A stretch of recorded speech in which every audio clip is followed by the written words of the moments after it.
I first made my millions of dollars. The first time I ever became a millionaire was with Webcam Studio. Oh, really? This is how I first ever made money. I mean, I was a kickboxing world champion, but kickboxing's not boxing, right? Yeah. So I'd make like $100,000 a fight. You fight 2 or 3 times a year. You pay 20% to your manager. You pay taxes, but you're not rich. And I didn't consider myself rich. Like 30, 40 grand chunks, twice a year, maybe 3 times a year. And living in London rents, need a car. You're trying, you're not rich in any way. And that's actually the reason I retired, because I woke up one day and I thought, I'm giving 6 hours a day of absolute focus and energy to this. Turn over to MMA, learn to wrestle, change over to UFC, blah, blah, blah. This segment is Andrew Tate dropping the top G philosopher mask for the cold, transactional businessman. By explicitly detailing the meager net earnings of a kickboxer, approximately $30,000 to $40,000 per fight, and citing high London rents, he reframes his retirement not as a loss of will, but a rational, high-level business decision. This is a defense of his current status against the Pauls. He's essentially saying, I quit the honorable fight game because it was a bad investment. I chose a smarter path to $100 million, while you are only now using the fight game to get rich. The interviewer should have immediately challenged the perceived honor difference.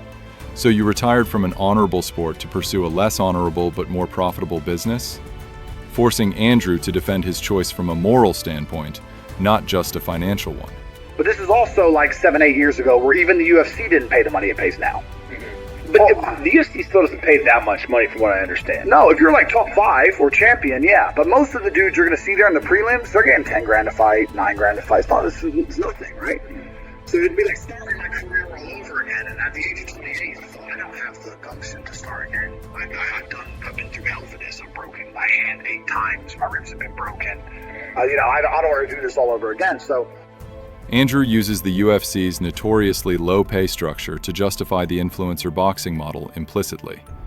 He agrees with the interviewer that the effort versus reward ratio for most fighters is terrible, which is the entire premise the Paul brothers used to revolutionize the sport's economics. This is a subtle moment where Andrew and the Pauls are actually on the same page. Traditional fighting is underpaid. However, Andrew's use of, I don't want to do this all over again, is a calculated ego booster. It positions him as someone who mastered one game, kickboxing, and immediately transcended it, suggesting that fighting the Pauls would be a step backward to a low-tier financial bracket, diminishing their perceived value and justifying his focus on his online empires.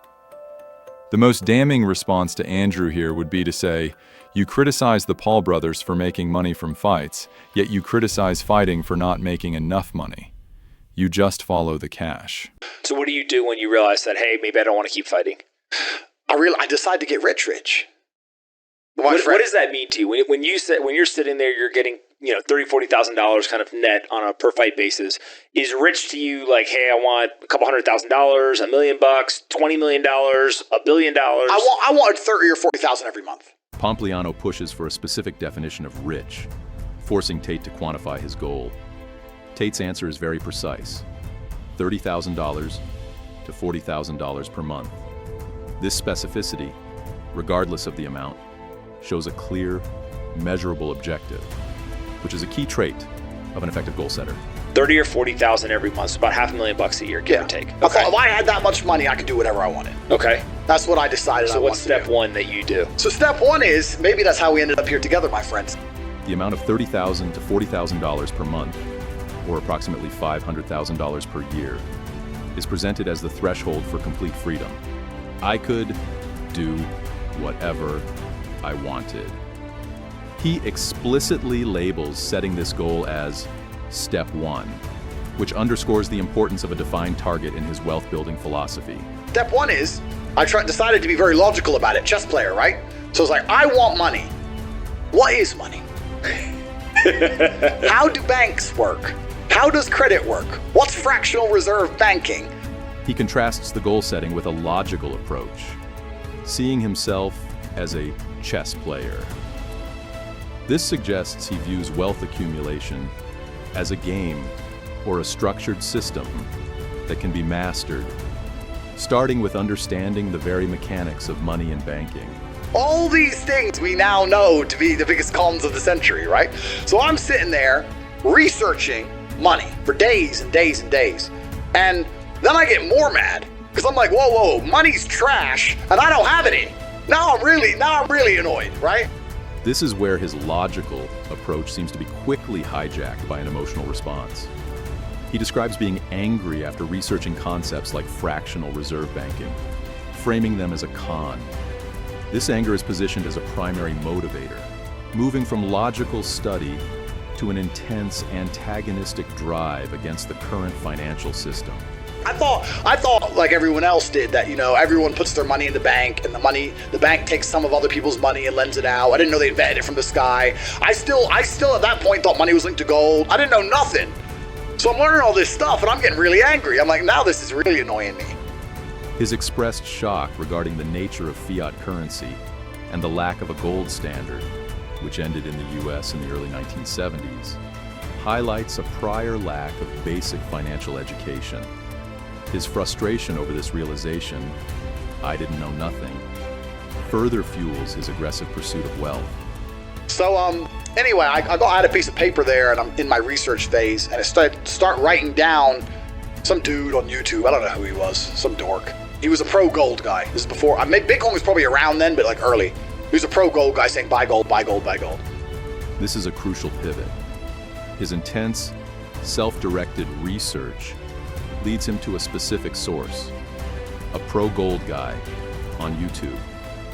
This shows the early influence of decentralized, non-traditional financial advice on his thinking, moving from anger about the system to seeking alternative investment strategies, like gold. And he was saying the difference between an asset, a liability, et cetera, et cetera.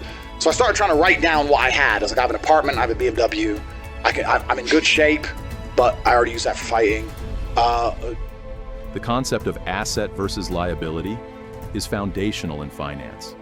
His practical application is to inventory his life, listing an apartment and a BMW. Critically, these are often considered liabilities or depreciating assets by serious investors, though he also lists his fitness as a fighting asset, showing a mixed understanding of different capital types. What can I do? I can play chess. I'm just writing down the things I have and what I'm good at. And then I kind of realized, I was like, I've got like 8 girlfriends. because I was traveling the world, and if you win, you get a ring girl. The final section makes a sharp, controversial turn. The self-inventory of skills, chess, and assets, BMW, ends with his 8 girlfriends. He immediately frames these relationships in a highly transactional and objectifying context, linking them directly to his success in fighting. This reveals how he views all aspects of his life, including relationships, through the lens of leverage and resource acquisition. If you want to hear more unfiltered discussions on wealth, finance, and controversy, make sure to subscribe and let us know in the comments. Do you agree with Andrew Tate's chess player approach to getting rich?